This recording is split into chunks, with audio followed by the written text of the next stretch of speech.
দেখো নিত্য সমাস, নিত্য সমাসটা অন্যান্য সমাস থেকে একটু ব্যতিক্রম। হ্যাঁ, তো নিত্য সমাসটা স্পেসিফিক্যালি কোন সমাসের একক নিয়ম অনুযায়ী গঠিত হয় না।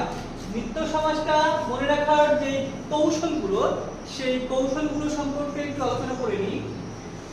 আমরা সমস্ত পদের ভেতরে যদি অন্তর টিটা খানাখানি কাল মাত্র, অন্তর টিটা খানাখানি কাল মাত্র এই শব্দ বা বর্ণগুলো দেখি, তখন আমরা ধরে নিব যে এটা কোন সমাস? নিত্য সমাস। তো দেখো প্রথমে আমি অন্তর বা আন্তর নিয়ে একটু আলোচনা করি। যে সমস্ত শব্দের শেষে, যে সমস্ত পদের শেষে অন্তর থাকবে, সে সমস্ত সমাস হবে নিত্য সমাস। কি হবে? নিত্য সমাস।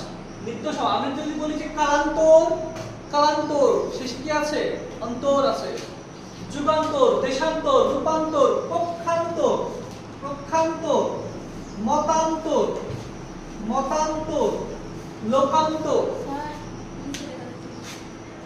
তো দেখো যে এই পক্ষান্তর, রূপান্তর, দেশান্তর, যুগান্তর, কালান্তর প্রত্যেকটা সমাসের শেষে কি আছে? অন্তর আছে।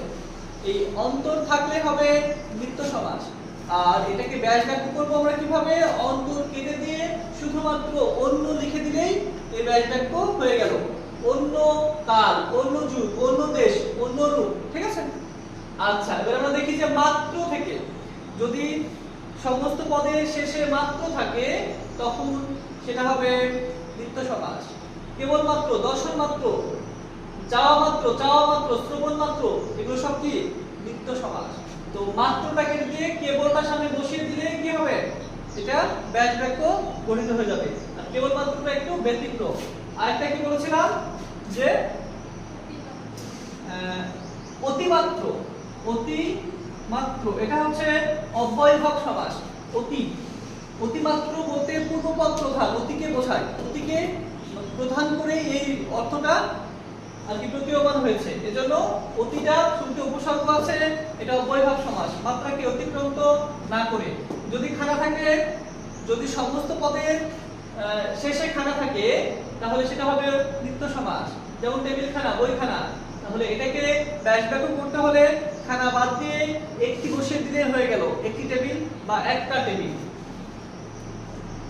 সরি, একখানা টেবিল, একখানা টেবিল বা একখানা বই। একটি বা একখানা হবে একখানা। এইসব এখানে একখানা লিখে দিও তো। খানাখানি, একখানি টেবিল অথবা একখানা টেবিল। আর টাটিতে লাস্টে যদি টি থাকে, টা থাকে, তাহলে সেখানে কি হবে? নিত্য সমাস হবে। টি বা টা কেটে দিয়ে একটি লাগিয়ে দিলেই হয়ে গেল নিত্য সমাস। খুবই সহজ, আর কখনো যেন ভুল না হয়। নিত্য সমাস আমরা এখন পড়ব প্রাদি সমাস। কি পড়ব? প্রাদি সমাস। ও সরি, আরেকটা জিনিস বলতে ভুলে গেছি, সেটা হচ্ছে যে নিত্য সমাসগুলো অনেক সময় দ্বন্দ্ব সমাস রূপে দেখা দেয়। নিত্য সমাসগুলো অনেক সময় কি হয়? দ্বন্দ্ব সমাস রূপে দেখা দেয়। সেই ক্ষেত্রে সবচেয়ে বেশি যেটা আসে সেটা হচ্ছে যে আমরা ও 92, আমরা ও 92।